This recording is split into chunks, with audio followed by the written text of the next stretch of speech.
प्रदेश Congress committee के महासचिव एवं प्रदेश प्रवक्ता देवेंद्र बिशारी जी, यूथ कांग्रेस के अध्यक्ष श्री निगम भंडारी जी, आप दोनों ने अग्निवीर भर्ती सेना के विषय में उसकी पृष्ठभूमि के बारे में बताया और आज सभी अग्निवीर योजना जब मोदी सरकार द्वारा लागू हुई उसके बारे में सभी परिचित हैं।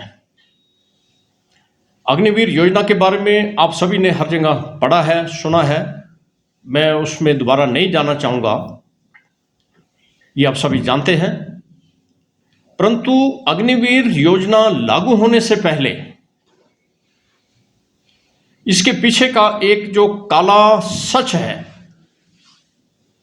आज वह आपके सामने हम लाना चाह रहे हैं। जैसा कि मेरे प्रभु साथियों ने बताया कि अग्निवीर योजना से पहले हमारे प्रदेश के सैकड़ों युवाओं ने और देश के लगभग 1.5 लाख युवाओं ने सेना में भर्ती होने के लिए उसके फॉर्म वगैरह भरे, फीस भरी, कड़ा परिश्रम किया। गरीब परिवार से बच्चे थे, कईयों ने कोचिंग ली, कईयों ने लोन लेकर के कोचिंग भी की और इस कंपटीशन में परीक्षा दी, जिसमें से लाखों में से 1.5 लाख बच्चों ने परीक्षा क्वालिफाई की, शारीरिक परीक्षण ये क्वालिफाई किए। उसके अलावा दूसरे परीक्षण इन्होंने पास किए। अब उनकी उम्मीद जग उठी थी कि उन्हें सेना में जाकर के अपनी मातृभूमि की सेवा करने का एक अवसर मिलेगा। वो बड़े खुश थे, परंतु उन्हें इस चीज़ का ज्ञान नहीं था कि केंद्र में बैठी हुई भाजपा सरकार एक ऐसी लंगड़ी नई सेना भर्ती योजना लाने जा रही है कि जिससे उनका बहुत बड़ा नुकसान होने के साथ साथ सेना भी कमज़ोर होगी। जब जब इन 1.5 लाख युवाओं ने अपने ज्वाइनिंग के बारे में सरकार से या उनसे आग्रह किया, उनकी एक नहीं सुनी गई और अंत में 16 जून 2022 को केंद्र की भाजपा सरकार ने आनन फानन में अग्निवीर नवीन भर्ती योजना लागू कर दी और पुरानी भर्ती योजना के तहत जो ये 1.5 लाख युवा अपनी परीक्षा उत्तीर्ण कर चुके थे, इनको दरकिनार कर दिया, उनके सपनों को तोड़ दिया। क्योंकि ये बच्चे सेना में जो आते हैं उनकी पृष्ठभूमि ज़्यादातर गरीब परिवारों से आते हैं। जब जब उन्होंने आवाज़ उठाई, अपने हक के लिए न्याय मांगा, तो आप सभी जानते हैं, सबने टीवी पर देखा है, हर मीडिया प्लेटफॉर्म पर देखा है कि उन बच्चों के साथ क्या हुआ। उनके विरुद्ध पुलिस लाठीचार्ज किया गया, बल प्रयोग किया गया। जैसा भंडारी जी बता रहे हैं कि यहाँ तक कि उनके खिलाफ कई यहाँ पर FIR हुई, उनकी आवाज़ को दबाने का प्रयत्न किया गया, कोई कसर नहीं छोड़ेगी। परंतु ये बच्चे भी सेना में जाने के लिए तैयारी करके बैठे थे, बहादुर बच्चे हैं और देश की सेवा करने का जज्बा इनके दिल में है। और हमारा प्रदेश देवभूमि के साथ साथ वीर भूमि के नाम से भी जाना जाता है। मैं खुद एक सैनिक हूँ, मेरे और भी सैनिक साथी यहाँ पर बैठे हैं। जब हम एक बार ठान लेते हैं कि भाई हमने सेना में जाना है, हमारा पहला शौक है, हमारा जज्बा है, तो हम उससे पीछे नहीं हटते। तो इन युवाओं में भी अभी भी वो जज्बा बना हुआ था। अंत में इनकी कोई सुनवाई नहीं हुई, ना तो ये बेचारे कहीं कानून की मदद ले पाते थे क्योंकि इनके पास पैसा नहीं है।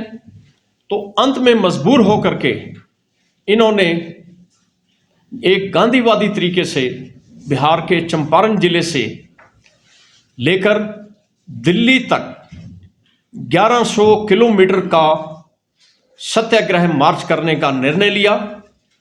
अपने दम के ऊपर गर्मी, सर्दी, भूख, प्यास सब बर्दाश्त करते हुए ये बच्चों का दल चंपारण से दिल्ली तक कैसे पहुंचा, ये वही जानते हैं। कि जब अग्निवीर योजना को भाजपा सरकार ने आनन फानन में लागू किया तो इन्होंने मीडिया के ऊपर यह दिखाया कि भी अभी बच्चे इतने ज़्यादा आ रहे हैं, इतने ज़्यादा भर्ती बढ़ गई है, उनकी अग्निवीर में शौक है। परंतु आपकी जानकारी के लिए मैं बता दूं कि 2021-22 में जो कुल भर्ती होने के लिए युवा आए, वो आंकड़ा लगभग 35 लाख था। परंतु आप चौंक जाएंगे कि 2022 में अभी तक जो बच्चे भर्ती होने के लिए आए तो उनकी संख्या सिर्फ 10 लाख है। ये 25 लाख युवा कहां गए? ये 25 लाख युवा इस नई अग्निवीर सेना भर्ती योजना से हताश होकर के, निराश होकर के, शायद अपना मन मार करके किसी नए कैरियर की तलाश में निकल पड़े हैं, जहां पर बेरोजगारी की लाइन पहले ही अनंत है। दूसरा, अग्निवीर में जब इतने बच्चे भर्ती होकर के आगे जाएंगे तो उनमें से 75% बच्चों को भी जबरदस्ती सेवानिवृत्त कर दिया जाएगा बिना किसी लाभ के। कुछ ज्यादा नामात्र लाभ है तो बेरोजगारी की संख्या और ज्यादा बढ़ेगी। उसके अतिरिक्त जो 25% बचेंगे होंगे तो सभी काबिल बच्चे, फर्स्ट अमंग इक्वल वाली बात होगी। तो हो सकता है कि जिनकी अप्रोच होगी उनको आगे रखा जाएगा, तो इससे भ्रष्टाचार की भी संभावना प्रबल होती है।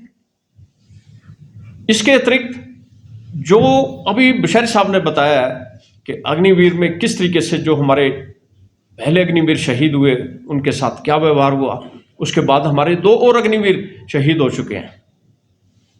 शायद हमारी जो 2 शताब्दियों से चलती आ रही पुरानी भर्ती योजना थी, उसके तहत हम लोग कम से कम 1 साल का सैन्य प्रशिक्षण लेते हैं और उसके बाद यूनिटों में जाते हैं, अलग अलग इन्फेंट्री बटालियनों में जाते हैं, और हमारे अन्य जो कोर्स हैं वो भी हम क्वालिफाई करते हैं। तब जाकर के हम एक लड़ाकू सैनिक बनते हैं।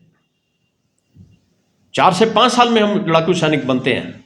तो ये तो 4 साल में आपको घर ही भेज रहे हैं, और आगे जो जाएंगे ये भी आपके और हमारे सामने आना शुरू हो चुका है। तो आज का हमारा प्रमुख विषय यही था कि इन 1,50,000 जो बच्चे हैं, जिसमें हमारे प्रदेश के भी हजारों बच्चे हैं, हम सभी पूर्व सैनिकों ने भी